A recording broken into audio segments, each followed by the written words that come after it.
नमस्कार दोस्तों, आप सभी का स्वागत है मेरे YouTube चैनल में। आज की इस क्लास के माध्यम से हम लोग जानेंगे कि फ्रेज और क्लॉज क्या होते हैं। तो यदि आपने अभी तक मेरा चैनल सब्सक्राइब नहीं किया है तो सब्सक्राइब कर लें। आइए शुरू करते हैं क्लास को। क्या फ्रेज फ्रेज होता क्या है, इसको हिंदी में हम लोग वाक्यांश बोलते हैं। वाक्यांश। और जैसा कि इस शब्द से पता चल रहा है कि वाक्य का ही कोई अंश वाक्यांश होगा, बस इसकी कुछ कंडीशन रहती है। वो ये पहली कि अ ग्रुप ऑफ वर्ड्स हो। क्या अ ग्रुप ऑफ वर्ड्स। और मैं बता चुका हूं कि ग्रुप ऑफ वर्ड्स का मतलब क्या, दो या दो से अधिक वर्ड्स का एक समूह, ग्रुप ऑफ वर्ड्स। और दूसरी कंडीशन ये है कि ये जो ग्रुप ऑफ वर्ड्स होगा उसमें सब्जेक्ट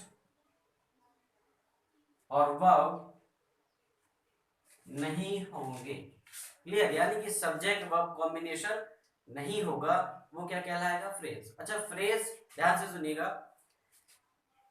फ्रेज का यूज क्या है, कोई भी सेंटेंस हो उसको और बेटर तरीके से और उसका अर्थ और बेहतर बताने के लिए हम लोग फ्रेजेस का या फ्रेज का यूज करते हैं।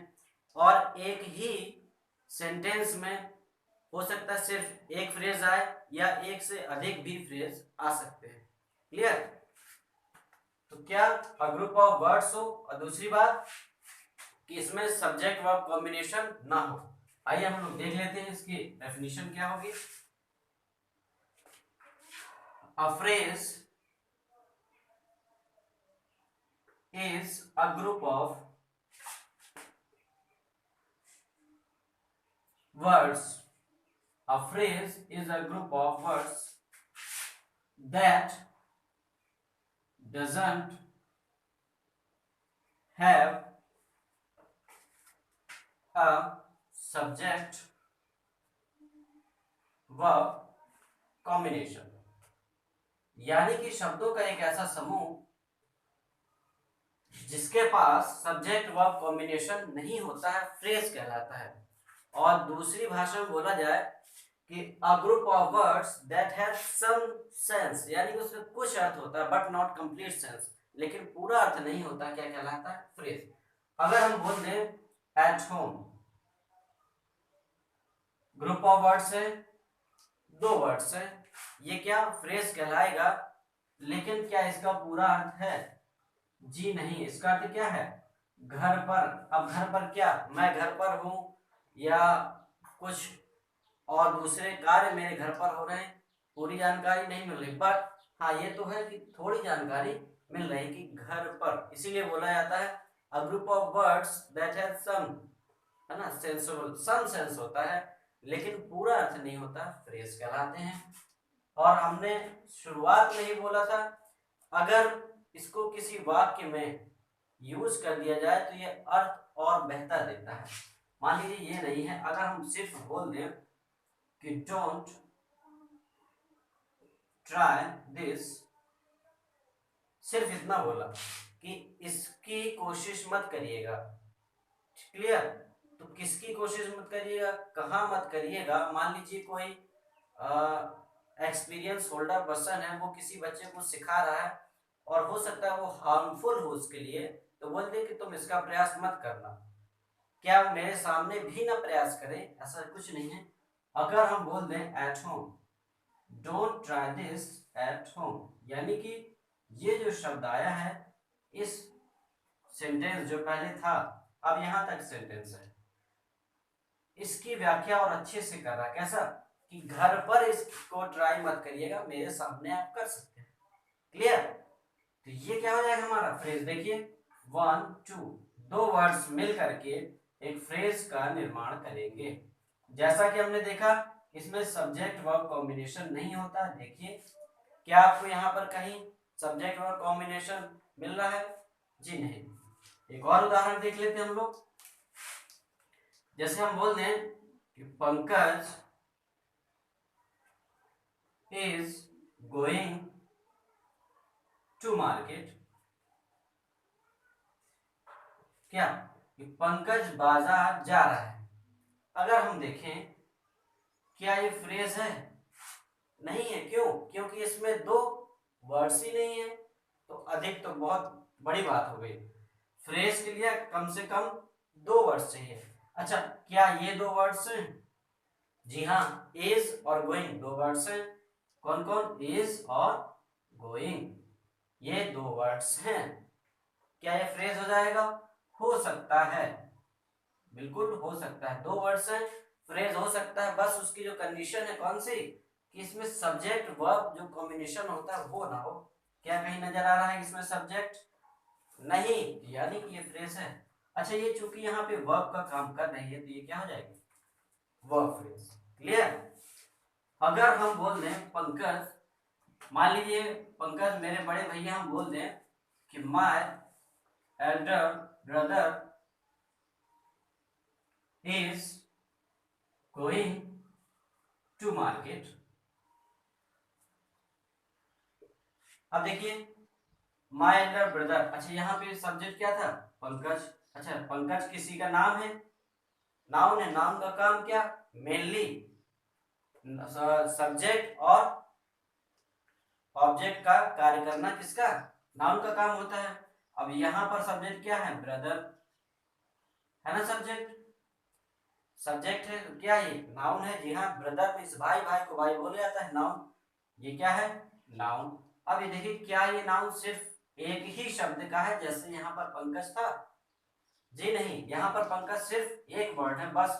बट इस वाले सब्जेक्ट में, इस सब्जेक्ट में सिर्फ एक, इसमें 1 2 3 वर्ड्स मिलकर के सब्जेक्ट बना है। तो क्या हम इसको फ्रेज बोल सकते हैं? बिल्कुल बोल सकते हैं। क्यों? क्योंकि इसमें देखिए सब्जेक्ट वर्ब कॉम्बिनेशन नहीं है। इसमें वर्ब नहीं, आगे वर्ब है, उससे हमें मतलब नहीं है। जिसकी चर्चा कर रहे हैं उसमें वर्ब और सब्जेक्ट कॉम्बिनेशन नहीं है, यानी कि ये क्या हो जाएगा?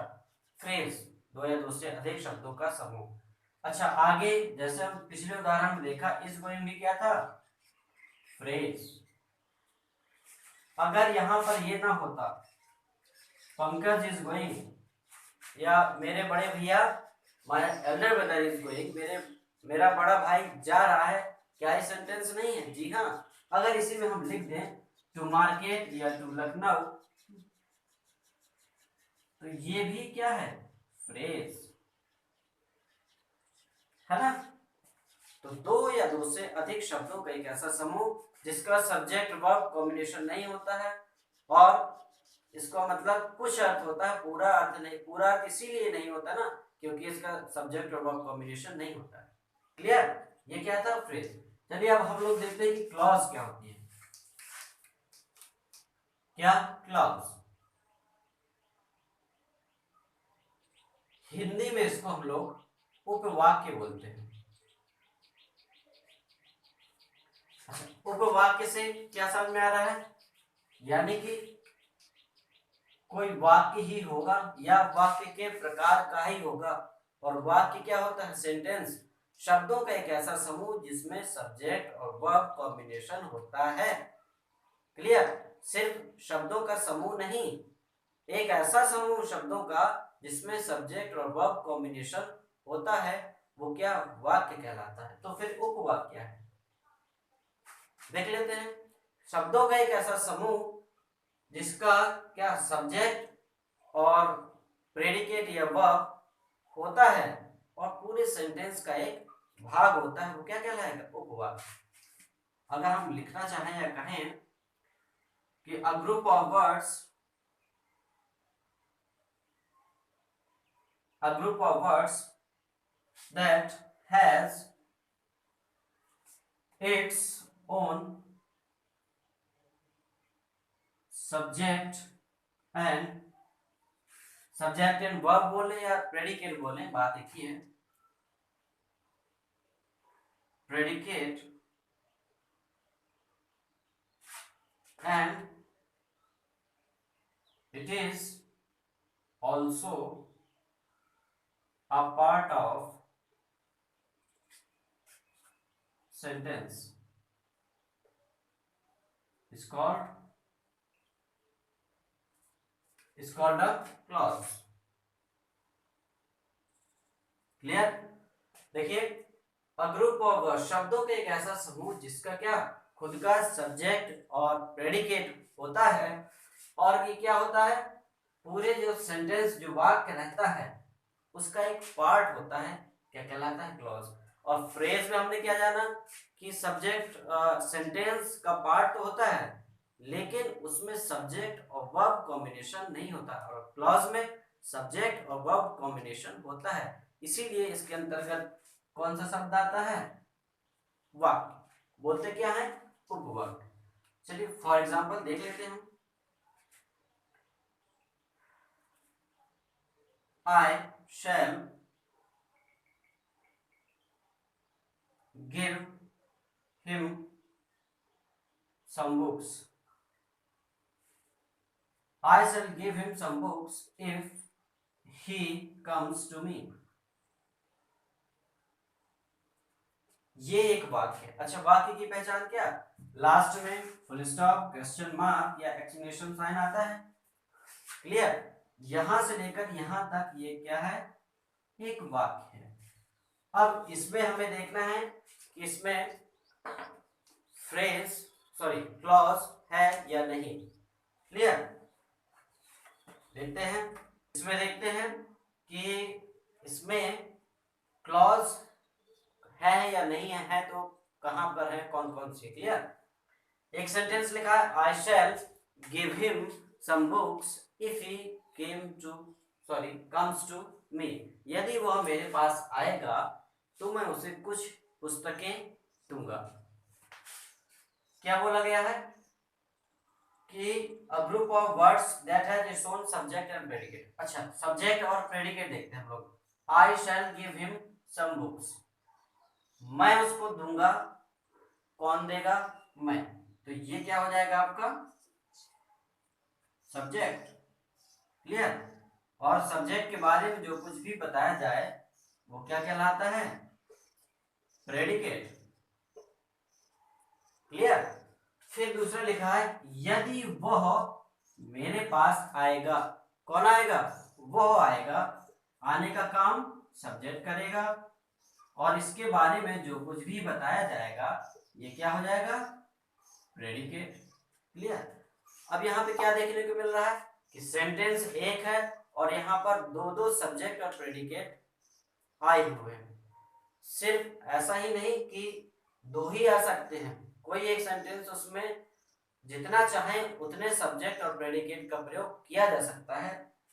तो क्या ये एक क्लॉज है जिसमें सब्जेक्ट और प्रेडिकेट है, बोल सकते हैं। देखिए, शब्दों का एक ऐसा समूह, ये आपका क्या है, शब्दों का एक समूह है जिसका सब्जेक्ट और प्रेडिकेट हो, यहां तक ठीक है, और पूरे सेंटेंस का यहाँ आपका ये फुल स्टॉप है ना, ये यहां तक क्या है, सेंटेंस, पूरे सेंटेंस का एक भाग हो। देखिए, क्लियर, ये पूरे सेंटेंस का एक भाग हो गया, उसको क्या बोल देंगे, क्लॉज, क्लॉज हो गया। अच्छा, इसको देखते हैं, सब्जेक्ट और प्रेडिकेट, यानी कि शब्दों का समूह जिसका सब्जेक्ट और प्रेडिकेट हो, क्लियर, और पूरे सेंटेंस का एक भाग हो, क्या कहलाएगा, क्लॉज। यानी कि क्लॉज जो है, यहां पर दो क्लॉज है। फिर से परिभाषा में आते हैं कि शब्दों का एक ऐसा समूह जिसका खुद का सब्जेक्ट और प्रेडिकेट होता है या सब्जेक्ट वर्ब कॉम्बिनेशन होता है और पूरे सेंटेंस का एक भाग होता है, क्या कहलाता है, क्लॉज।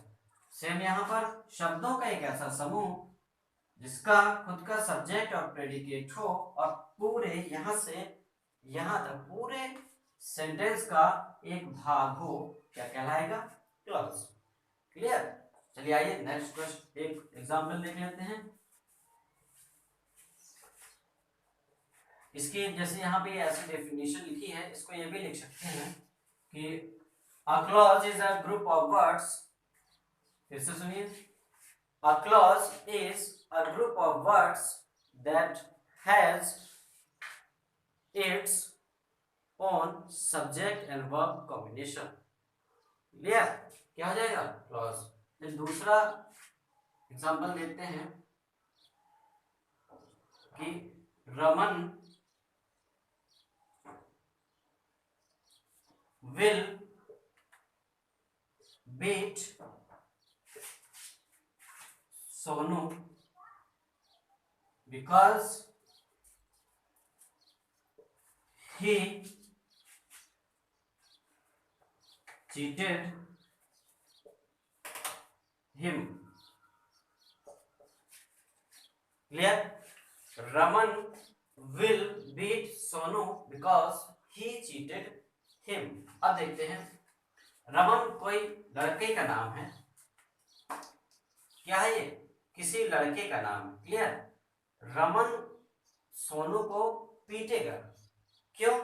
क्योंकि सोनू ने, ही का मतलब क्या? सोनू ने उसको, किसको? रमन को चीट किया है, धोखा दिया है, इसलिए रमन सोनू को पीटेगा। ये इसका है। अब देखते हैं क्या यहाँ पर क्लॉज है तो कितनी है। क्लियर? कौन पीटेगा? रमन। क्या हो गया? सब्जेक्ट। सब्जेक्ट के बारे में जो कुछ भी बताया जाए क्या हो जाएगा? प्रेडिकेट। इस सब्जेक्ट के बारे में ये बताया जा रहा है, क्या? रमन के बारे में ये बताया जा रहा है कि सोनू को पीटेगा। क्लियर?